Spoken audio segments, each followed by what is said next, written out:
ಜನನಾಯಕ, ರೈತ ಬಂಧು, ಮಾಜಿ ಮುಖ್ಯಮಂತ್ರಿಗಳು, ಕೇಂದ್ರ ಉಕ್ಕು ಮತ್ತು ಬೃಹತ್ ಹಾಗೂ ಮಧ್ಯಮ ಕೈಗಾರಿಕಾ ಸಚಿವರಾದ ಕುಮಾರಣ್ಣರವರಿಗೆ ಹುಟ್ಟುಹಬ್ಬದ ಹಾರ್ದಿಕ ಶುಭಾಶಯಗಳು. ಶುಭ ಕೋರುವವರು ಶ್ರೀಮತಿ ಶಾರದಾ ಪೂರ್ಯ ನಾಯಕ್, ಶಾಸಕರು, ಶಿವಮೊಗ್ಗ ಗ್ರಾಮಾಂತರ ವಿಧಾನಸಭಾ ಕ್ಷೇತ್ರ.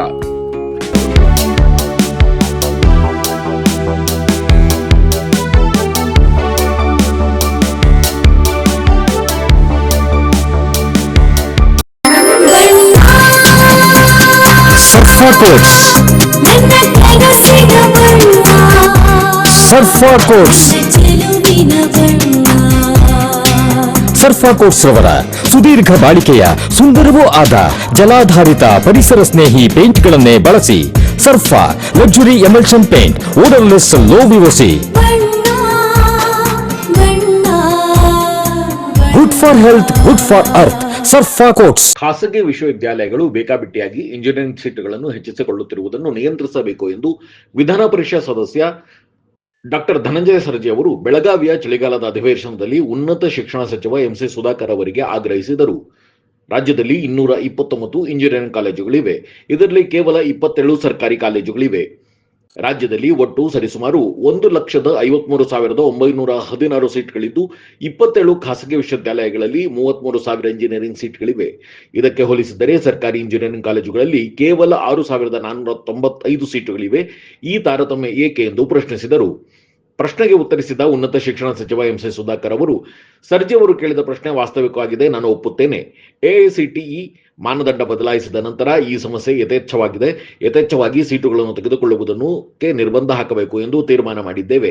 ಎಲ್ಲೆಲ್ಲಿ ಸೀಟುಗಳು ಹೆಚ್ಚಿದೆ ಆ ಕೋರ್ಸ್ಗಳಲ್ಲಿ ಸೀಟುಗಳನ್ನು ಸ್ಥಗಿತ ಮಾಡುವ ಕ್ರಮ ಕೈಗೊಳ್ಳುತ್ತೇವೆ. ಮುಂದಿನ ದಿನಗಳಲ್ಲಿ ಆದೇಶ ಮಾಡುತ್ತೇವೆ ಎಂದು ಭರವಸೆ ನೀಡಿದರು. ನಿಮ್ಗೆ ಬಿಪಿ, ಶುಗರ್ ಇದೆಯಾ?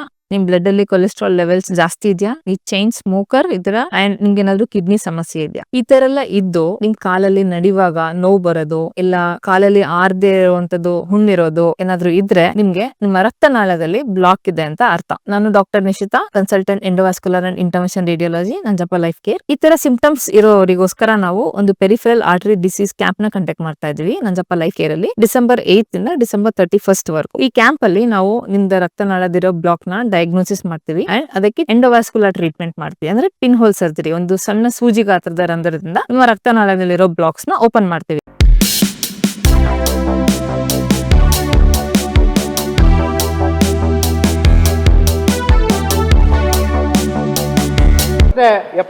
ಮಾನ್ಯ ಉನ್ನತ ಶಿಕ್ಷಣ ಸಚಿವರಿಗೆ ಮಾನ್ಯ ಸಭಾಪತಿಗಳೇ ಉತ್ತರವನ್ನ ಒದಗಿಸಲಾಗಿದೆ. ಉತ್ತರವನ್ನೇನೋ ಕೊಟ್ಟಿದ್ದಾರೆ ಮಾನ್ಯ ಸಭಾಪತಿಗಳೇ. ಟೋಟಲ್ ಕರ್ನಾಟಕ ರಾಜ್ಯದಲ್ಲಿ 229 ಇಂಜಿನಿಯರಿಂಗ್ ಕಾಲೇಜ್ ಇದೆ. ಅದರಲ್ಲಿ 27 ಗವರ್ಮೆಂಟ್ ಇಂಜಿನಿಯರಿಂಗ್ ಕಾಲೇಜ್ ಇದೆ. ಟೋಟಲ್ 1,53,916 ಸೀಟ್ಸ್ ಇದೆ.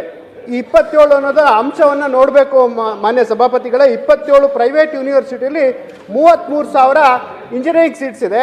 ಅದೇ 27 ಗೌರ್ಮೆಂಟ್ ಇಂಜಿನಿಯರಿಂಗ್ ಕಾಲೇಜಲ್ಲಿ ಬರೀ 6,495, ಆಲ್ಮೋಸ್ಟ್ 50% ಕಡಿಮೆ ಇದೆ ಮಾನ್ಯ ಸಭಾಪತಿಗಳೇ. ಈ ಯಾಕೆ ಇವು ಅಂಕಿಅಂಶನ ಹೇಳಲಿಕ್ಕೆ ಇಷ್ಟಪಡ್ತೀನಿ ಅಂದ್ರೆ, ಅವರ ಕೊಟ್ಟಿರೋ ಉತ್ತರದಲ್ಲೇ ಒಂದು ಯೂನಿವರ್ಸಿಟಿ ಯಾವುದು ಅಂತಂದ್ರೆ ಸಪ್ತಗಿರಿ ಯೂನಿವರ್ಸಿಟಿಲಿ 4,320 ಸೀಟ್ಸ್ ಇದೆ.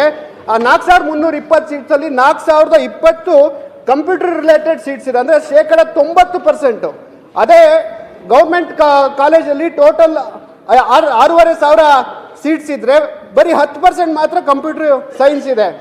ಏನಿದು ಡಿಫರೆನ್ಸ್ ಆಗ್ತದೆ ಅಂತ, ಇದು ಹೇಗೆ ಪರ್ಮಿಷನ್ ಕೊಡಕ್ಕೆ ಸಾಧ್ಯ ಮಾನ್ಯ ಸಭಾಪತಿಗಳೇ? ಒಬ್ಬ ಸ್ಟೂಡೆಂಟ್ 20 ಜನ ಸ್ಟೂಡೆಂಟ್ಗೆ ಒಬ್ಬ ಅಸಿಸ್ಟೆಂಟ್ ಪ್ರೊಫೆಸರ್ ಅಲ್ಲ. ಟೋಟಲ್ ಸಪ್ತಗಿರಿ ಇಂಜಿನಿಯರಿಂಗ್ ಕಾಲೇಜಲ್ಲಿ 4,320 ಸ್ಟೂಡೆಂಟ್ಸ್ ಇದ್ರೆ total 864 assistant professor, 192 associate professor, 96 professors ಬೇಕು. ಎಂ.ಟೆಕ್ ಎಂ.ಫೆಡ್ ಮಾಡಿದವರು ಅಷ್ಟು ಜನ ಎಲ್ಲಿ ಸಿಗ್ತಾರೆ? ಇದು ಹೆಂಗ್ ನಡ್ಸಕ್ ಸಾಧ್ಯ? ಹಾಗಾಗಿ ಇಷ್ಟು ಅನ್ಯಾಯ ಆಗ್ತಿದೆ. ಗೌರ್ಮೆಂಟ್ ಕಾಲೇಜ್ ಮಕ್ಕಳಿಗೆ ಅನ್ಯಾಯ ಆಗ್ತಿದೆ, ಪ್ರೈವೇಟ್ ಯೂನಿವರ್ಸಿಟಿ ಇಲ್ಲಿ ಪ್ರೈವೇಟ್ ಕಾಲೇಜ್ಗಳಿಗೆ ಅನ್ಯಾಯ ಆಗ್ತಿದೆ. ದಯವಿಟ್ಟು ಇದನ್ನ ಉತ್ತರವನ್ನ ಮಾನ್ಯ ಸಭಾಪತಿಗಳೇ, ಸದಸ್ಯರು ಹೇಳ್ತಾ ಇರ್ತಕ್ಕಂಥ ವಿಚಾರ ವಾಸ್ತವಿಕವಾಗಿದೆ, ಅದನ್ನ ನಾವು ಒಪ್ತೇವೆ, ಇಲ್ಲ ಅಂತ ಹೇಳ್ತಾ ಇಲ್ಲ. ಈಗ ಅದನ್ನ ರ್ಯಾಷನಲೈಸ್ ಮಾಡಿ ಎಲ್ಲೆಲ್ಲಿ ಹೆಚ್ಚಿದಾವೆ ಅದನ್ನ ಅಲ್ಲಿಗೆ ಸ್ಥಗಿತ ಮಾಡುವಂಥದ್ದು ಮತ್ತು ಒಂದೊಂದೇ ವಿಷಯಗಳಲ್ಲಿ ಹೆಚ್ಚೆಚ್ಚು ಸೀಟ್ ತೆಗಿತಕ್ಕಂಥದ್ದು, ಇದನ್ನೆಲ್ಲ ಅದನ್ನ ತಗೊಳ್ತಕ್ಕಂಥದ್ದು ಆಗುವಂಥದ್ದಕ್ಕೆ ಕಾರಣ ಆಗ್ತಕ್ಕಂಥ ಒಂದು ತೀರ್ಮಾನವನ್ನು ನಾವು ಮಾಡಿದ್ದೇವೆ. ಮುಂದಿನ ದಿವಸಗಳಲ್ಲಿ ಅದನ್ನ ಆದೇಶವನ್ನು ನಾವು ಮಾಡ್ತೇವೆ. ಮಾನ್ಯ ಸಭಾಪತಿಗಳೇ, ಇದು ಬಹಳ ನೆಸೆಸಿಟಿ ಇದೆ. ಯಾಕೆಂದ್ರೆ ಗೌರ್ಮೆಂಟ್ ಕಾಲೇಜಿಗೆ ತುಂಬಾ ಅನ್ಯಾಯ ಆಗ್ತಾ ಇದೆ. ಮತ್ತೆ ಪ್ರೈವೇಟ್ ಕಾಲೇಜಸ್ಗೂ ತುಂಬಾ ಅನ್ಯಾಯ ಆಗ್ತಿದೆ. ಟೋಟಲ್ 90% ಸೀಟ್ಸ್ ಗೌರ್ಮೆಂಟ್ ಕಾಲೇಜಲ್ಲಿ ಬರೀ 10% ಮಾತ್ರ ಕಂಪ್ಯೂಟರ್ ಸೈನ್ಸ್ ಇದ್ದು, ಬೇರೆ 4320 ಸೀಟ್ಸ್ ಇರುವಂತ ಪ್ರೈವೇಟ್ ಯೂನಿವರ್ಸಿಟಿಯಲ್ಲಿ 90% ಗಿಂತ ಜಾಸ್ತಿ ಪ್ರೈವೇಟ್ ಮಾಡೋದು ಬಹಳ ಅನ್ಯಾಯ ಆಗ್ತಿದೆ. ಸದಸ್ಯರು ಹೇಳ್ತಾ ಇರ್ತಕ್ಕಂಥದ್ರಲ್ಲಿ ಬಹಳಷ್ಟು ವಸ್ತುಸ್ಥಿತಿ ಇದೆ. ನಮ್ಮ ರಾಜ್ಯದಲ್ಲಿ ಒಂದು ವಿಷಯ ನಾನು ಸದನಕ್ಕೆ ತಿಳಿಸ್ಬೇಕಾಗುತ್ತೆ. ವಿದ್ಯಾರ್ಥಿಗಳು ಎಲ್ಲರೂ ಪ್ರತಿಯೊಬ್ಬರು ನಾವು ಯಾರನ್ನಾದ್ರೂ ಕೇಳಿ, ನಾವು ಕಂಪ್ಯೂಟರ್ ಸೈನ್ಸ್ ಅಂತಾರೆ.